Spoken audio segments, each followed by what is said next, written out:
Voice of Prayagraj, जज्बा सच दिखाने का। माफिया अतीक अहमद की हत्या के बाद लगातार उनके गुर्गों के ऊपर कार्रवाई कर रही है। वहीं आज एक ऐसा मामला सामने आया जिसमें अतीक अहमद के वकील विजय मिश्रा के ऊपर टिम्बर व्यापारी ने 3 करोड़ की रंगदारी का मुकदमा प्रयागराज के थाना तरसुइया में दर्ज कराया। टिम्बर व्यापारी ने विजय मिश्रा के खिलाफ कई गंभीर धाराओं में मुकदमा पंजीकृत कराया, जिस पर उसका कहना है कि विजय मिश्रा ने उससे 3 करोड़ रुपए की रंगदारी मांगी क्योंकि उसका पैसा बाकी था और पैसा मांगने पर विजय मिश्रा ने अतीक के नाम पर उसको धमकियां दी। विजय मिश्रा ने इस पर सफाई देते हुए बताया कि यह सरासर निराधार बात है और पुलिस और प्रशासन की शय पर उससे जबरदस्ती मुकदमा लिखाया गया है। आइए आपको सुनाते हैं क्या कुछ कहा टिम्बर व्यापारी मोहम्मद सईद ने और विजय मिश्रा ने। मैं एक प्लाई का व्यापारी हूँ। विजय मिश्रा मेरे यहाँ से प्लाईवुड ले गए थे और जिसका बकाये के लिए मैंने फ़ोन किया तो उन्होंने मुझे उल्टा 3 करोड़ की रंगदारी मांगते हुए धमकाया और मैंने इनके खिलाफ़ मुकदमा लिखाया। मुझे इंसाफ चाहिए। कौन? विजय मिश्रा अतीक अहमद के नाम पे धमकी दे रहे थे 3 करोड़ की, कि आप 3 करोड़ रुपये मुझे दीजिए। नहीं, अतीक अहमद के नाम से मुझे धमका रहे थे। मेरे ऊपर लगाया गया है सरासर झूठा है, बेबुनियाद है और मेरे ऊपर दबाव बनाने के लिए एफआईआर कराई गई है। फर्जी तरीके से एफआईआर कराई गई है। इसका वास्तविकता से कोई लेना देना नहीं है।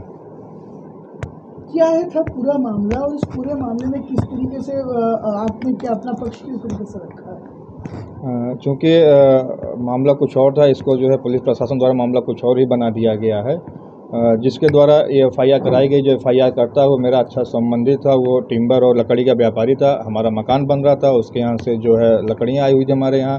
ये बात भी सही है कि 1,20,000 का सामान उसके यहाँ से आया था। उसके बाद उसको एडवांस मैंने 25,000 दिया था।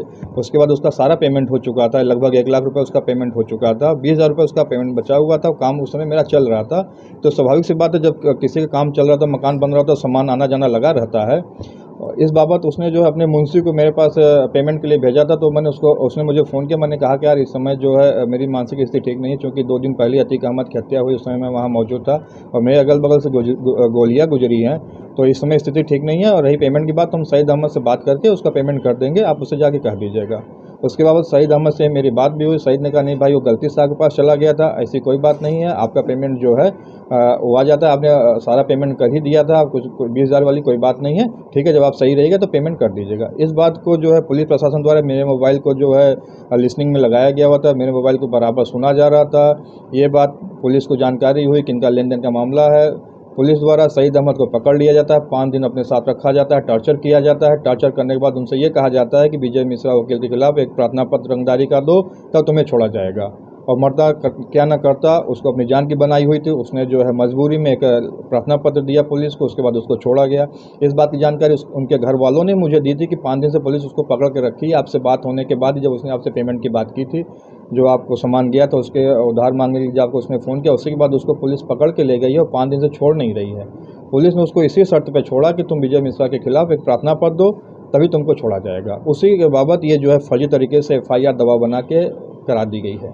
सर अब आपका, क्योंकि पूर्व में भी मैंने जो है, चूँकि मुझे जानकारी हुई थी कि मेरे ऊपर दबाव बनाया जा रहा है, कई बार मुझे अधिकारियों द्वारा मुझे बुलाया गया था और ये भी कहा गया था कि आप अतीक अहमद का मुकदमा छोड़ दीजिए, आपको फाइलें पुलिस प्रशासन द्वारा मुहैया कराई जाएंगी, आपको पैसे भी दिए जाएंगे अतीक अहमद के जो है मुकदमा छोड़ने के एवज में। तो मैंने उनसे साफ साफ मना कर दिया था कि मैं अपने प्रोफेशनल लाइफ में ब्लैक स्पॉट नहीं लगाऊंगा और मैं मुकदमा नहीं छोड़ूंगा अपनी तरफ से। क्लाइंट कहेगा आप मुकदमा छोड़ दीजिए तो मैं छोड़ दूंगा।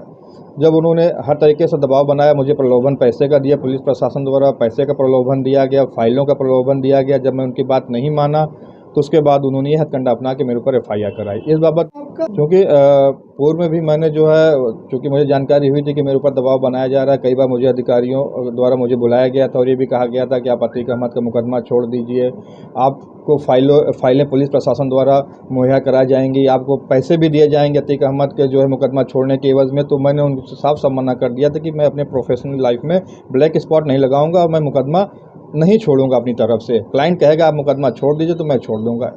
जब उन्होंने हर तरीके से दबाव बनाया, मुझे प्रलोभन पैसे का दिया, पुलिस प्रशासन द्वारा पैसे का प्रलोभन दिया गया, फाइलों का प्रलोभन दिया गया, जब मैं उनकी बात नहीं माना तो उसके बाद उन्होंने ये हथकंडा अपना के मेरे ऊपर FIR कराई। इस बाबत मैंने चीफ जस्टिस ऑफ इंडिया को भी पत्र लिखा है, चीफ जस्टिस हाई कोर्ट को भी पत्र लिखा है, माननीय मुख्यमंत्री को पत्र लिख के सारी बातों से अवगत कराया। हाई कोर्ट के अपने बार के अध्यक्ष को भी पत्र लिखा था। इसके बाद हाई कोर्ट के बार अध्यक्ष ने CP कमिश्नर से बात भी की थी, अपने जिला बार के अध्यक्ष मंत्री को भी पत्र लिखा था, जिसके बाबत उनसे मुलाकात भी हुई थी।